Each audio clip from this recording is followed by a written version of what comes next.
시간에 하나님 말씀 함께 봅니다. 하나님 말씀 사도행전 17장입니다. 사도행전 17장 10절에서 34절 말씀입니다. 사도행전 17장은 제가 가지고 있는 신약성경 216쪽에 있습니다. 사도행전 17장 10절 제가 읽겠습니다. 밤에 형제들이 곧 바울과 실라를 베레아로 보내니 그들이 이르러 유대인의 회당에 들어가니라. 베레아에 있는 사람들은 데살로니가에 있는 사람들보다 더 너그러워서 간절한 마음으로 말씀을 받고 이것이 그러한가 하여 날마다 성경을 상고하므로 그 중에 믿는 사람이 많고 헬라의 귀부인과 남자가 적지 아니하나. 데살로니가에 있는 유대인들은 바울이 하나님의 말씀을 베레아에서도 전하는 줄을 알고 거기도 가서 무리를 움직여 소동하게 하거늘 형제들이 곧 바울을 내보내어 바다까지 가게 하되 실라와 디모데는 아직 거기 머물더라.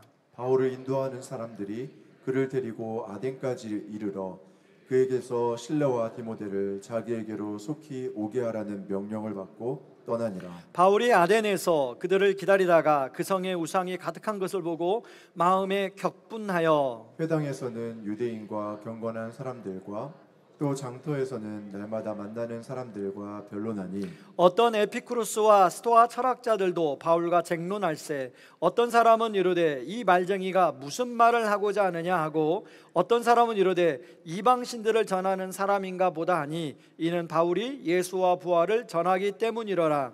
그를 붙들어 아레오바고로 가며 말하기를 네가 말하는 이 새로운 가르침이 무엇인지 우리가 알 수 있겠느냐. 내가 어떤 이상한 것을 우리의 귀에 들려주니 그 무슨 뜻인지 알고자 하노라 하니 모든 아덴 사람과 거기서 나그네 된 외국인들이 가장 새로운 것을 말하고 듣는 것 이외에는 달리 시간을 쓰지 않음이더라. 바울이 아레오바고 가운데 서서 말하되 아덴 사람들아 너희를 보니 범사에 종교심이 많도다. 내가 두루다니며 너희가 위하는 것들을 보다가 알지 못하는 신에게라고 새긴 단도 보았으니 그런즉 너희가 알지 못하고 위하는 그것을 내가 너희에게 알게 하리라. 우주와 그 가운데 있는 만물을 지으신 하나님께서는 천지의 주제시니 손으로 지은 전에 계시지 아니하시고 또 무엇이 부족한 것처럼 사람의 손으로 섬김을 받으시는 것이 아니니 이는 만민에게 생명과 호흡과 만물을 친히 주시는 이심이라. 인류의 모든 족속을 한 혈통으로 만드사 온 땅에 살게 하시고 그들의 연대를 정하시며 거주의 경계를 한정하셨으니 이는 사람으로 혹 하나님을 더듬어 찾아 발견하게 하려 하심이로되 그는 우리 각 사람에게서 멀리 계시지 아니하도다. 우리가 그를 힘입어 살며 기둥하며 존재하느니라.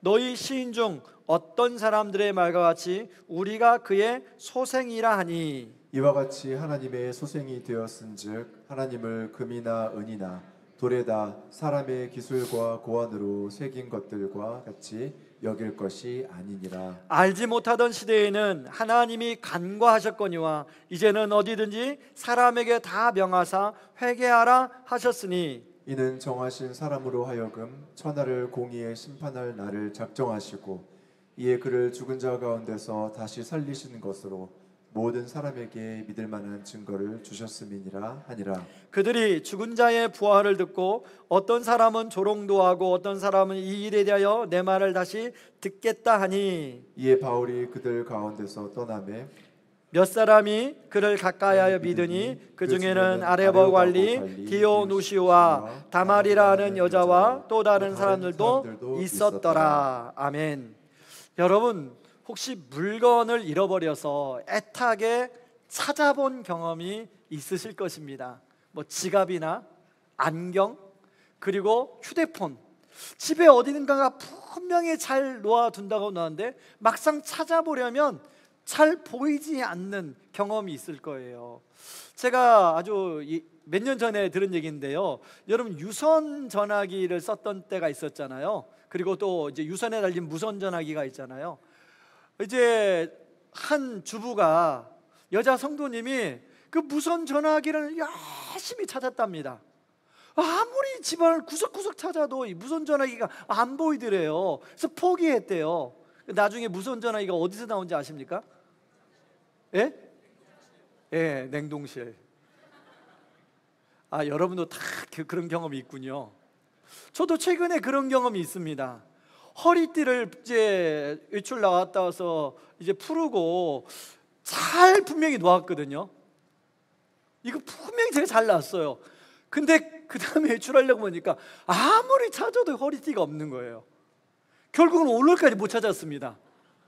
그래가지고 어떻게 해요? 그냥 인간 자연 허리띠로 해보려고 그냥 바지만 입었더니 바지가 내려가요. 제가 좀 다이어트가 돼가지고. 그러다가 저희 이제 막내 방에 들어가서 안 쓰던 허리띠 해가지고 오게 됐는데요. 여러분, 이게 허리띠나 뭐 지갑이나 이런 안경이나 이런 것들은 뭐 다시 우리가 구하고 찰 수 있잖아요. 근데 운전하다가 보면 플랜카드에 사람을 찾습니다 라는 것들을 보셨을 거예요. 거기에는 애띤 아이의 사진이 있고요. 그리고 그 잃어버린 시간대를 보면 상당히 시간이 많이 흐르는 그런 플랜카드예요. 저는 자식을 키우는 부모 입장에서 저도 애 어릴 때 애를 잊어버려 본 경험이 있거든요. 그 부모의 마음이 얼마나 억장이 무너질까. 그리고 잠이나 제대로 주무시겠습니까? 제가 왜 이런 말씀을 서론에 하냐면, 여러분, 계속 우리가 지금 살펴보려고 하는 사도행전은 하나님 아버지께서 잃어버린 자신의 자식들을 찾아가는 이야기이기 때문에 그렇습니다. 사실 이 세상의 모든 사람들이 다 하나님의 형상으로 만든, 하나님에게는 너무 소중한 자식과 같은 사람들이에요.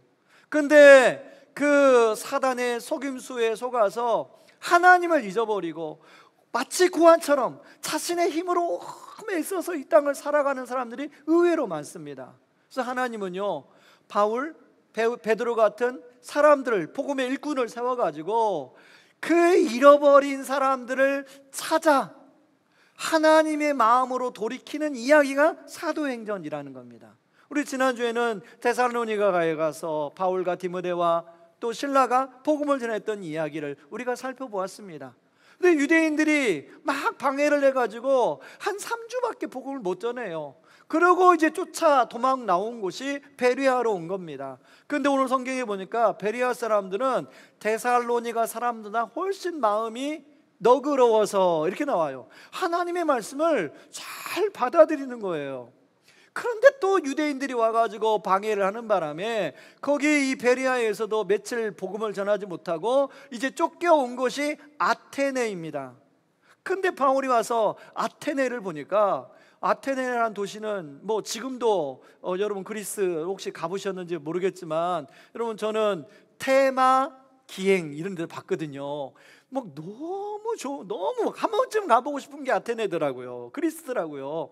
근데 그때만 해도 문화의 중심지, 철학의 중심지, 그리고 온갖 문명의 중심지가 그리스였습니다.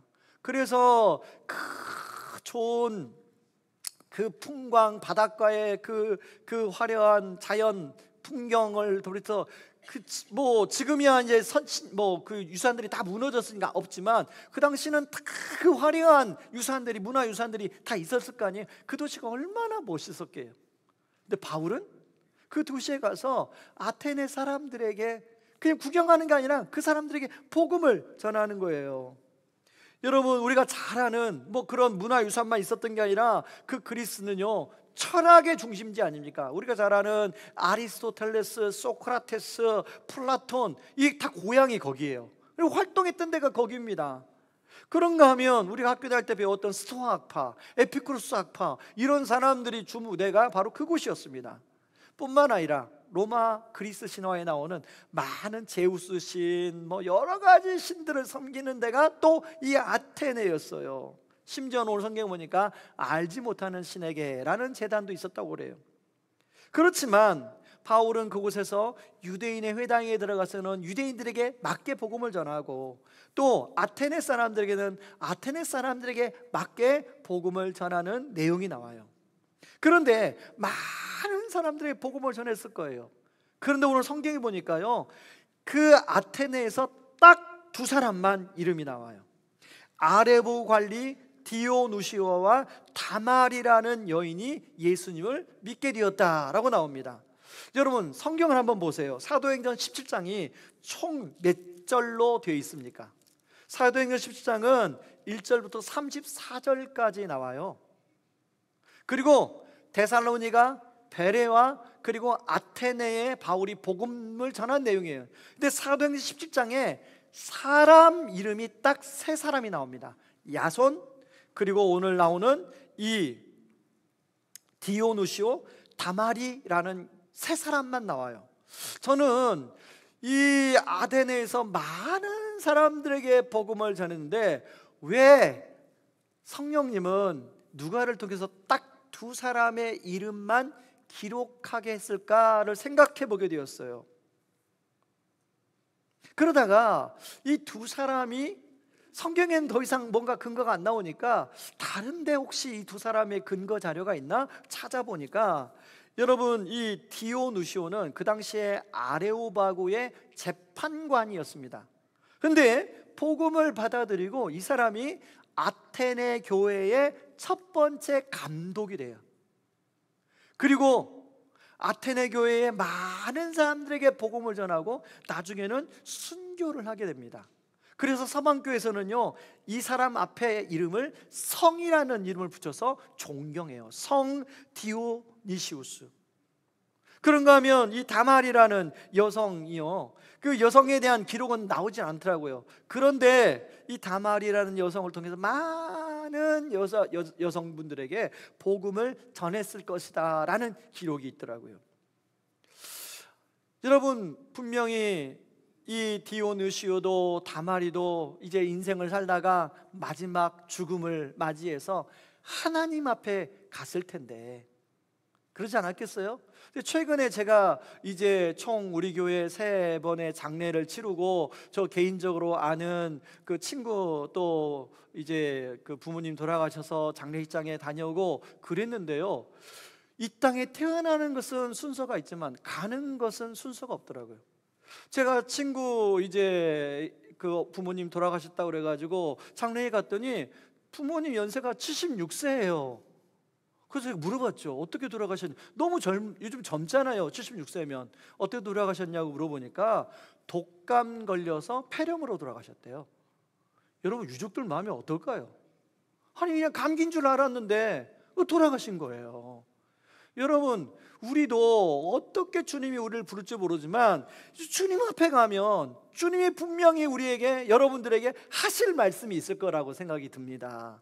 저는 이 디오누시오와 다말이라는 사람에게 아마 하나님이 참 내가 잃어버렸던 너희들을 찾은 게 진짜 감사하다, 너희들이 그리고 또 복음을 받아들이고 또 내 손과 발이 되어서 많은 잃어버린 사람들을 찾는 일에 애쓰고 수고해 주셔서 참 감사하다 하고 생명의 면류관을 머리에 탁 씌워주지 않으셨을까 하는 생각이 들어요. 저는 오늘 예배드리는 모든 성도님들이 정말로 마지막에 우리 주님 앞에 갔을 때 다 그런 칭찬받고 생명의 면류관을 씌움받는 축복을 누리기를 주님의 이름으로 축원합니다.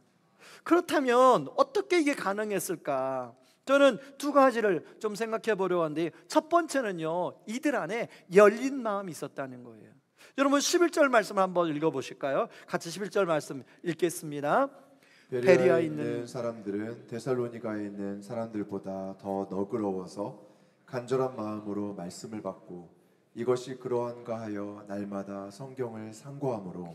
마음이 너그럽다는 것은 말씀에 대한 수용성이 좋다는 거예요. 그렇다 보니까 말씀을 받고 이 말씀이 진짜 그런가 진리인가 아닌가를 계속적으로 생각하고 삶에 녹여냈다는 거예요. 그러다 보니까 아덴에서 많은 사람들 중에 누가가 이름을 기록할 정도로 그렇게 믿음이 잘 자라고 성장했음을 알 수 있습니다. 근데 여러분, 반대로 데살로니가에서 왔던 이거는 유대인들이나 아덴의 많은 천학들은 그 바울이 복음을 전했음에도, 말씀을 전했음에도 받아들이질 않아요. 한 귀를 듣고 한 귀로 으르고, 그리고 이 마음속에 뭔가 자신이 이미 믿고 있는 게 있으니까 딱 차단돼 가지고 받아들이질 않아요. 왜냐하면 저는 그걸 볼 때마다 그 사람들 안에는 그게 걸림돌이 됐다, 그게 장애물이 됐다고 생각해요. 여러분, 그 철학자들이 믿었던, 얼마나 정말 우리 학교 다닐 때 막 얼마나 그거 어렵게 배웠습니까? 막 그거 외우려고 되게 힘들었잖아요. 안 그러셨어요? 우리가 이해하기도 어려운데 막 그들은 얼마나 그걸 연구를 많이 했겠어요. 근데 그 지식이 그들의 발목을 잡는 게 됐다는 거예요. 그들은 나중에 심판대 앞에 섰을 때 알았겠죠. 아, 내가 그렇게 추구했던 그게 아무것도 아니었구나. 여러분, 저는 아덴이라는 이 도시 환경을 보면서요, 지금 우리 21세기를 살아가는 우리 시대와 참 비슷하다는 생각이 들어요. 여러분, 우리 시대는 지금 다원주의 시대입니다. 다원주의가 뭡니까? 절대 진리가 없고 누구나 믿고 생각하는 게 진리다. 그렇기 때문에 절대 진리 우리한테 요구하지 마라, 가르치려고 하지 말아라. 나 안 듣겠다. 옛날에는요, 잠깐만 좀 시간을 내주시겠습니까? 사형리에 대해서 혹시 들어보셨습니까? 그래서 복음을 전했던 시대가 있었어요. 지금은 그렇게 전했다가는 큰일 나요. 막 당장 나 종교에도 자유가 있다고 그러고 막 그렇게 반발이 일어나요. 그런가 하면 지금 지식과 과학주의를 신봉하는 시대가 됐어요. 그래서 하나님, 신, 그런 게 어디 있어?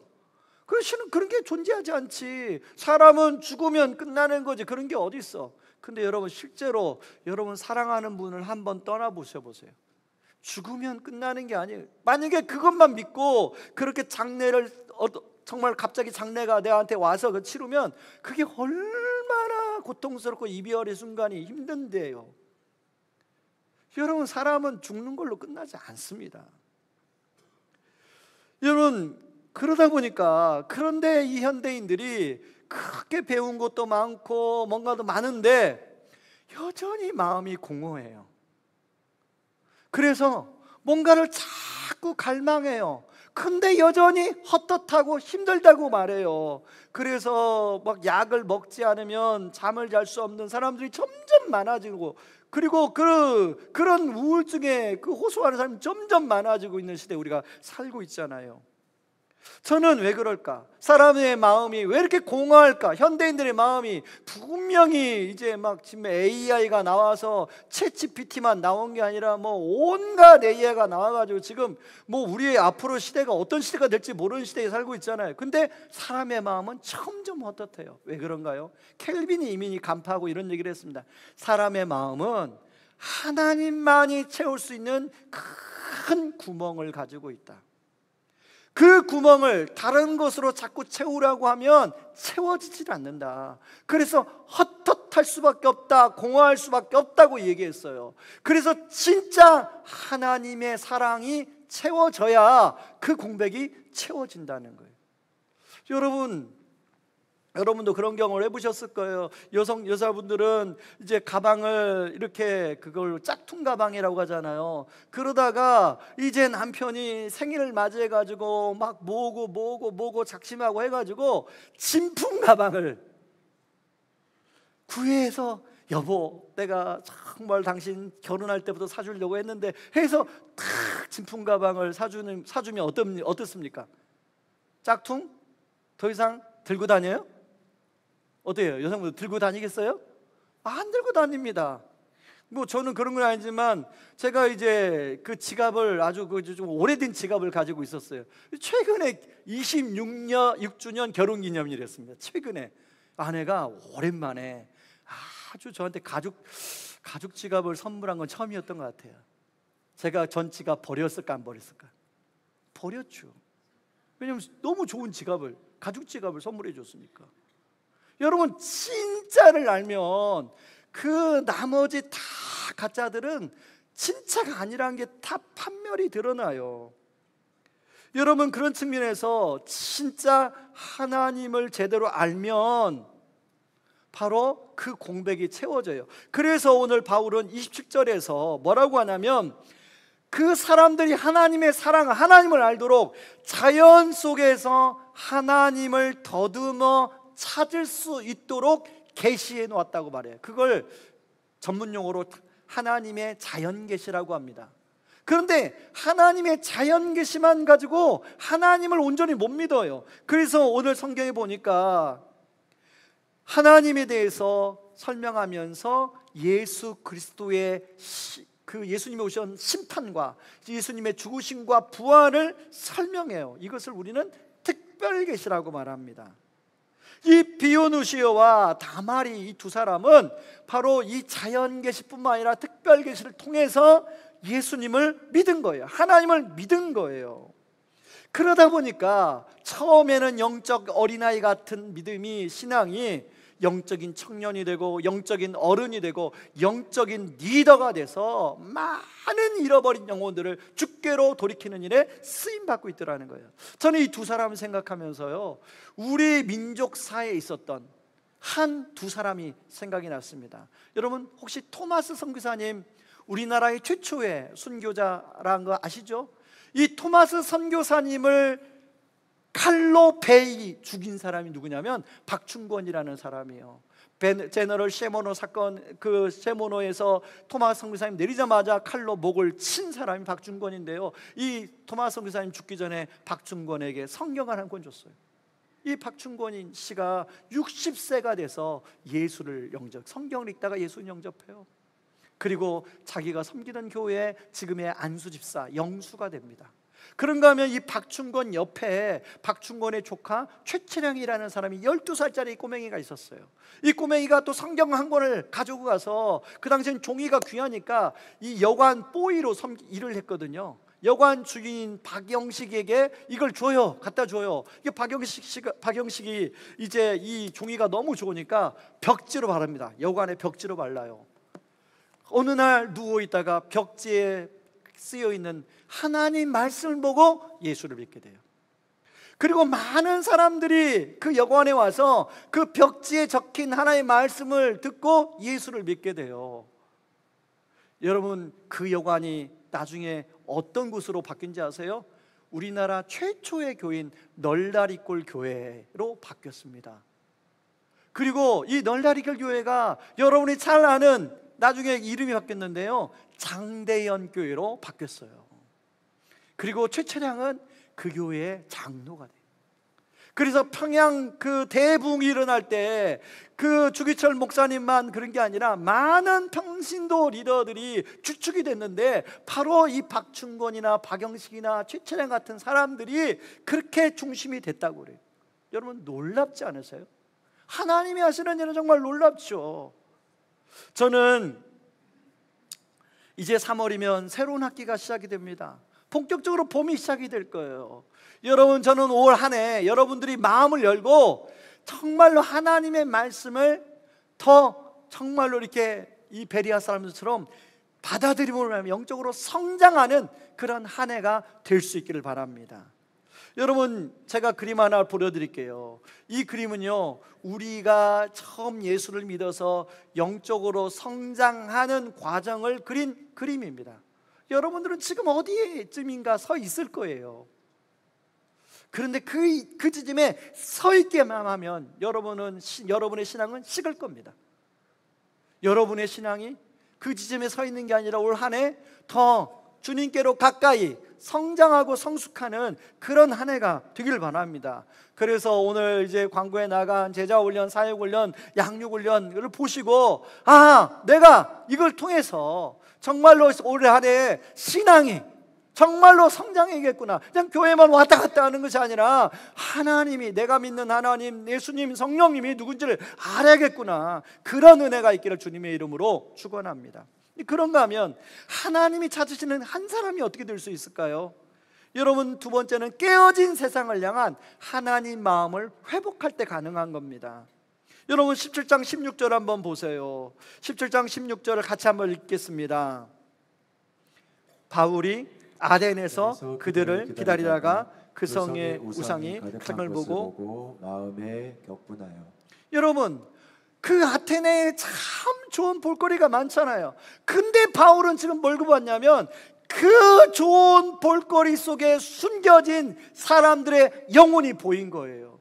그 허상을 쫓는 사람들의 깨어진 마음이 보인 거예요. 바울은 그걸 보고 마음에 격분합니다. 그래서 만나는 사람 붙잡고 계속 복음을 전해요. 그것이 아니라고, 너희들이 믿는 진리가 그것이 아니라고 하면서 그들과 논쟁하며 복음을 전해요.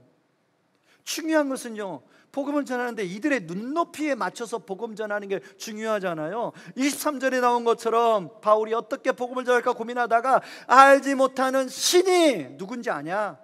너희들이 알지 못하는 신이라고 써있는 그분이 누군지 아냐? 그분이 하나님이다 라고 하면서 복음을 전해요. 그런가 하면 28절에 보면 우리가 그를 힘입어 살며 기동하며 존재하느니라, 이 표현은 그 당시에 그리스의 유명한 시인이 썼던 직구 중에 하나입니다. 그 사람들이 이미 알고 있는 것이죠. 바로 그래서 우리가 하나님의 자녀다 그러면서 복음을 전해요. 우리가 모를 때는 몰랐지만 이제 안다. 하나님의 심판이 있다. 근데 그 하나님의 심판을 피할 수 있는 길이 있다. 바로 예수를 믿으면 심판을 피할 수 있다고 복음을 전해요. 이렇게 열심히 전한 결과 바로 디오누시오와 다마리가 예수님을 믿게 되는 거죠. 저는 바울이 만약에 아테네 사람들을 이런 관점으로 바라보지 않고 그냥 구경만 하고 아테네를 지나갔다면 아무런 일도 일어나지 않았을 거라고 생각합니다. 여러분, 그 당시에 화려한 그 신전들은요 다 여사제들이 있어요. 그 여사제들이 그 속에서 온통 성적인 타락들이 일어나는 곳이었어요. 여러분, 그러면 그때만 그렇습니까? 지금은 그렇지 않아요? 지금은요, 여러분, 지금 우리 대한민국은 불륜공화국이라는 말을 듣잖아요. 제가 지도 그림 하나 보여드리겠습니다. 여러분, 이 그림이 무슨 그림인지 아십니까? 빨간색, 파란색, 그리고 섬에도 그 표시가 있잖아요. 이건요, 코로나 전에 에술리 메디스라는 불륜 사이트가 해킹당해서 만들어진 불륜 지도입니다. 전 세계에 그 당시 3,700만의 회원이 있는데 우리나라도 회원이 꽤 많죠? 우리나라 회원이 살고 있는 주소를 지금 점 찍은 거예요. 빨간색은 남자, 파란색은 여자입니다. 이게 지금 코로나 전이에요. 지금은 훨씬 많을 것입니다. 아마 더 심할 거예요. 여러분, 우리 자녀들 예일까지 전혀 그렇지 않습니다. 지금 초등학교 고학년만 되면 지금 굉장히 심각하다고 학교의 일선의 선생님들이 이야기해요. 여러분, 부부 사이에 문제가 생기면 결국 그 고스란히 피해를 입는 것은 자녀들이 피해를 입게 되죠. 그래서 풍삼기 책을 쓴 김영국 목사님은 지금 우리가 살고 있는 시대가 깨어진 세상 속에 살고 있다고 표현하고 있어요. 원래는 하나님 만드신 정상이어야 되는데 금이 가고 깨어졌다는 거예요. 그래서 사람들이 신음을 한다는 거예요. 그래서 이 목사님은요, 기독교 제자훈련의 생존 방식에 보면 원래 이분은요, 우리나라 굴지의 그 건축 설계 회사의 오너의 외아들입니다. 그래서 아버지의 가업을 이어받으려고 이제 고등학교 2학년 때까지 그렇게 꿈을 꾸고 살아왔어요. 그런데 고등학교 2학년 때 몸이 아프면서 예수님을 믿게 돼요. 그러고 대학에 가서 자기 친구들을 만나보니까 친구들의 상태가 정상이 아닌 거예요. 이분이 개인적으로 복음을 전한 1대1로 복음을 전했다는 분이 거의 몇천 명 된다고 그래요. 그럼 몇천 명 들으면서 만나보니까 정말 그냥 복음을 전하려면 삶을 좀 깊이 있게 나눠야 되잖아요. 정말로 어그러진 가정이, 어그러진 영혼이 너무 많은 거예요. 그래서 아버지를 설득합니다. 아버지, 제가 아버지의 가업을 물려받는 것도 중요하지만 제가 정말로 사람을 세우는 일을 하고 싶습니다. 아버지가 허락을 해줘요.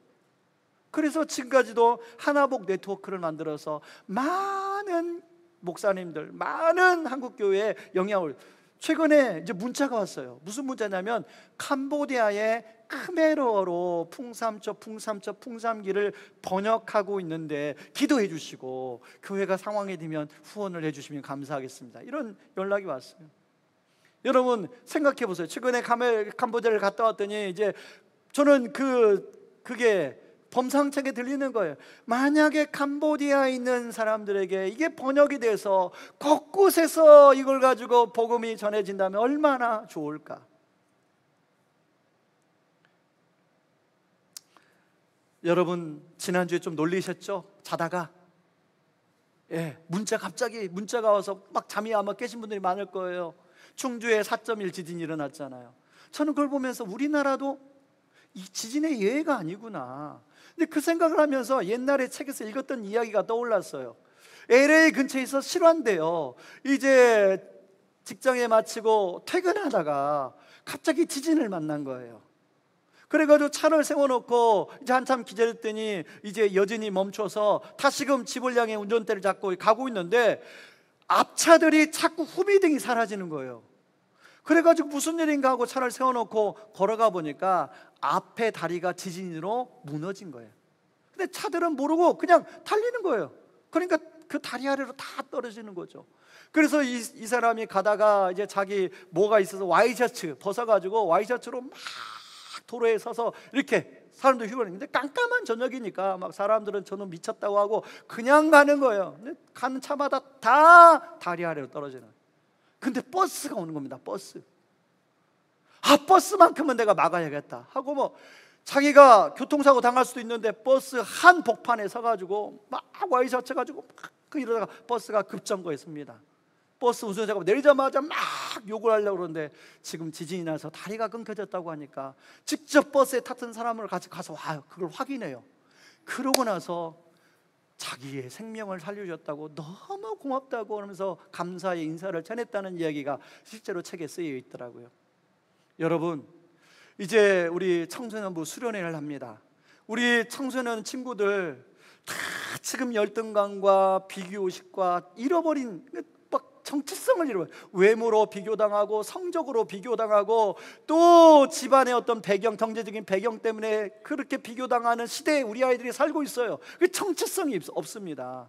그런 아이들이 정말로 영원한 사라지지 않는 유일한 정체성, 복음 안에서 참된 자유, 그리고 복음 안에 참된 비전을 발견하는 수련회가 될 수 있도록 기도해 주세요. 여러분, 우리가 지금 우성고등학교에서 예배를 드리잖아요. 여러분, 이제 방학이 개학이 되면 많은 학생들이, 그리고 이곳에서 막 애들이 막 농구하고 놉니다. 지금 여러분 하는 자리에 아이들이 막 또 와서 왁자질 거라고 배드민턴 치고 할 거예요. 그 영혼들을 위해서 기도해 주세요. 이 입시라는 괴물에 어쩔 수 없이 우리나라가 지금 그렇게 가야 되잖아요. 근데 거기서 많은 아이들이 열등감을 느껴요. 왜? 나하고 공부를 잘하고 싶은데, 여러분 중학교 공부는요 조금 하면 좀 성적 나오는데 고등학교 공부는 그래서 성적 안 나와요. 그러니까 애들이 매일 눌려. 학교에서는 막 그렇게 막 조금 분위기를 몰아가지 눌려요. 그 영혼들이 예수를 만날 수 있도록 여러분 기도해 주세요. 이 우성고등학교가 좋은 미션 스쿨로 좋은 환경과 여건이 조성될 수 있도록 그렇게 기도해 주시고, 또 우성고에 섬기는 많은 선생님들을 위해서도 기도해 주시는, 그래서 정말로 우리 교회가 또 우리를 통해서 이 복음이 잘 전해질 수 있기를 바랍니다. 말씀의 결론을 맺겠습니다. 2가지입니다. 하나는 열린 마음으로 올 한 해 여러분들이 정말 영적으로 성장하는 한 해가 되길 바랍니다. 그래서 하나님이 찾으시는 사람이 되길 바랍니다. 그런가 하면 여러분 잃어버린 사람을 찾는 올 한 해가 되기를 바랍니다. 여러분의 명절에 만났던 친척들, 하나님 여러분들의 친구들, 정말 기도부터 저는 시작이라고 생각해요. 그분들을 품고 기도할 때 하나님 복음의 기회를 전하게 될 줄 믿습니다. 우리 같이 다 일어나 보시기 바랍니다. 같이 일어나서 우리 찬양하며 나아가기를 원하는데요, 하나님 아버지 마음이 있는 곳에 같이 찬양하겠습니다.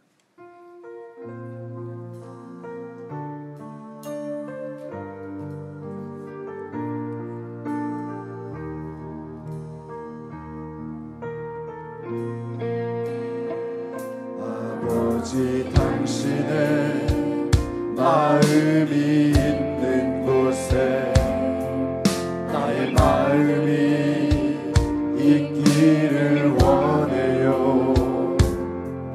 아버지 당신의 눈물이 고인 곳에 나의 눈물이 고이길 원해요. 아버지 당신이 바라보는 영혼에게 나의 두 눈이 향하길 원해요. 아버지 아버지 당신이 울고 있는 어두운 땅에 나의 두 발이 향하길 원해요. 나의 마음이 아버지의 마음 알아. 내 모든 뜻 아버지의 뜻이 될 수 있기를. 나의 온 몸이 아버지의 마음 알아. 내 모든 삶 당신의 삶 되기를. 아버지 당신의 마음 있는 곳은 아버지 당신의 마음이 있는 곳에 나의 마음이 있기를 원해요.